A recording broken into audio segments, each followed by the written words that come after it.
स्वागत है आपका CNX टॉप 10 में और मैं हूं आपके साथ शालिनी। आइए बढ़ते हैं दिन भर की मुख्य खबरों की ओर।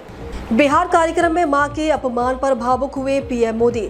दरभंगा में कार्यक्रम मंच से प्रधानमंत्री नरेंद्र मोदी की मां को गाली देने के मामले पर पीएम मोदी भावुक नजर आए। इस वर्चुअल कार्यक्रम में उन्होंने कहा कि ये गालियां सिर्फ मेरी मां को नहीं बल्कि देश की सभी माताओं और बहनों को दी गई हैं। मोदी को देखकर बिहार भाजपा अध्यक्ष दिलीप जायसवाल भी भावुक हो गए और रो पड़े। पीएम मोदी ने कहा कि बिहार की धरती पर मां का अपमान कभी स्वीकार नहीं किया जाएगा। पवन खेड़ा और उनकी पत्नी के 2 वोटर आईडी पर विवाद। लोकसभा में विपक्ष के नेता राहुल गांधी ने हाल ही में भाजपा और चुनाव आयोग पर वोट चोरी के आरोप लगाए थे। इसी बीच भाजपा ने दावा किया है कि कांग्रेस नेता पवन खेड़ा और उनकी पत्नी कोटा नीलिमा दोनों के नाम 2 अलग अलग वोटर लिस्ट में दर्ज है। भाजपा आईडी सेल प्रमुख अमित मालवीय ने वोटर आईडी की डिटेल भी साझा की है। इस मामले में दिल्ली के इलेक्टोरल रजिस्ट्रेशन ऑफिसर ने पवन खेड़ा को नोटिस जारी किया है। कांग्रेस की ओर से अब तक इस पर कोई औपचारिक प्रतिक्रिया नहीं आई है। बाड़मेर में बेनीवाल ने कांग्रेस बीजेपी दोनों पर साधा निशाना। बाड़मेर के धोरी मन्ना में वीर तेजाजी मंदिर स्थल पर सभा को संबोधित करते हुए आरएलपी संयोजक और नागौर सांसद हनुमान बेनीवाल ने उद्योग राज्य मंत्री के विश्नोई पर निशाना साधा है। उन्होंने कहा कि मंत्री की फड़फड़ाहट को भी मिटा देंगे। बेनीवाल ने बीजेपी सरकार पर युवाओं के साथ अन्याय और पेपर लीक जैसे मुद्दों पर हमला बोला। साथ ही कांग्रेस पर भी भ्रष्टाचार और उदासीनता के आरोप लगाए। उन्होंने कहा कि आरएलपी को मजबूत बनाकर ही राजस्थान की राजनीति बदली जा सकती है। असम बेदखली विवाद पर मदनी शर्मा आमने सामने। असम के गोलपाड़ा में चल रहे बेदखली अभियान पर जमीयत उलेमा ए हिंद के अध्यक्ष अशरद मदनी ने कहा कि कार्रवाई सुप्रीम कोर्ट के नियमों के तहत होनी चाहिए और व्यवस्था से बाहर जाकर कदम उठाना दुर्भाग्यपूर्ण है। वहीं मुख्यमंत्री हिमंता बिस्वा शर्मा ने पलटवार करते हुए कहा कि अवैध कब्जा हटाना सरकार का कर्तव्य है।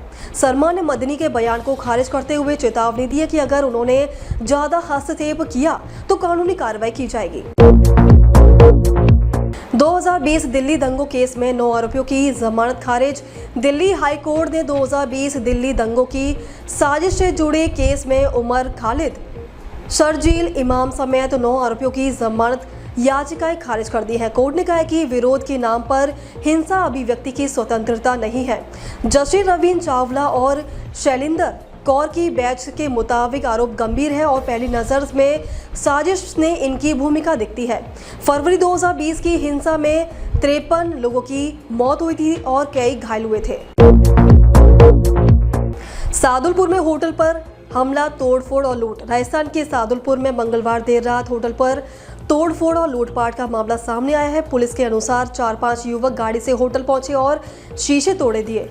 जब संचालक शिवराज बाहर आया तो आरोपियों ने उसके साथ मारपीट की और गले से करीब 15,000 रुपए निकाल लिए। शिकायत पर कुलदीप नामक युवक का भी जिक्र है, जिसका शाम को खाने को लेकर विवाद हुआ था। फिलहाल पुलिस ने मामला दर्ज कर आरोपियों की तलाश शुरू कर दी है। मेरठ जेल में बंद मुस्कान की प्रेगनेंसी पर सवाल, पिता कौन? मेरठ जेल में बंद मुस्कान रस्तोगी जो पति सौरभ की हत्या के मामले में कैद है, गर्भवती पाई गई। अल्ट्रासाउंड में उसकी प्रेगनेंसी 6.5 महीने बताई गई है। अब बड़ा सवाल है कि बच्चे का पिता कौन, सौरभ या बॉयफ्रेंड साहिल? सौरभ का परिवार डीएनए टेस्ट की मांग कर चुका है। वहीं कोर्ट ने हत्या केस की सुनवाई पर अब तक जारी की है। सुहाना खान पर अलीबाग में जमीन खरीदने मामले पर जांच। बॉलीवुड अभिनेत्री शाहरुख खान की बेटी सुहाना खान अलीबाग में जमीन खरीद को लेकर जांच के घेरे में है। आरोप है कि उन्होंने किसानों को अलॉट की गई सरकारी जमीन को बिना कलेक्ट्रेट की अनुमति खरीदी। यह जमीन सुहाना ने 12 करोड़ 91 लाख रुपए की खरीदी है और करीब 77 लाख की स्टाम्प ड्यूटी भी चुकाई है। नियमों के मुताबिक ऐसी जमीन खरीदने के लिए कलेक्टर की मंजूरी जरूरी होती है। तब मुंबई पुलिस ने अलीबाग तहसीलदार से पूरी रिपोर्ट मांगी है।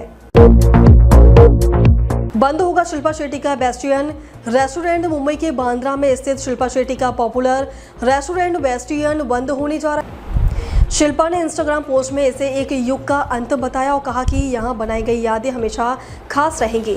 हालांकि उन्होंने बंद होने की वजह स्पष्ट नहीं की है। ये रेस्टोरेंट 2016 में शुरू हुआ था और मुंबई नाइट लाइफ का अहम हिस्सा माना जाता रहा। इस बीच शिल्पा शेट्टी और राज कुंद्रा को पर 60 करोड़ रुपए की धोखाधड़ी का केस भी दर्ज है, जिसकी जांच आर्थिक अपराध शाखा कर रही है। जयपुर में मूसलाधार बारिश, मंदिर अस्पताल तक घुसा पानी। जयपुर में सुबह से हुई तेज बारिश ने जनजीवन अस्त व्यस्त कर दिया है। परकोटा क्षेत्र दरिया में बदल गया और जवाहर नगर, राजा पार्क सहित कई इलाकों में बिजली गुल हो गई।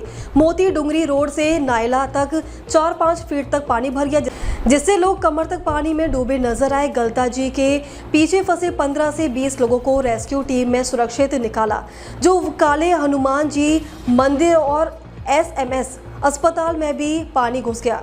शहर भर में सड़कें तालाब बनी और गाड़ियां जगह जगह फंस गई। अब तक के लिए बस इतना ही। फिर होगी आपसे मुलाकात, तब तक के लिए नमस्कार और देखते रहिए CNN टॉप 10।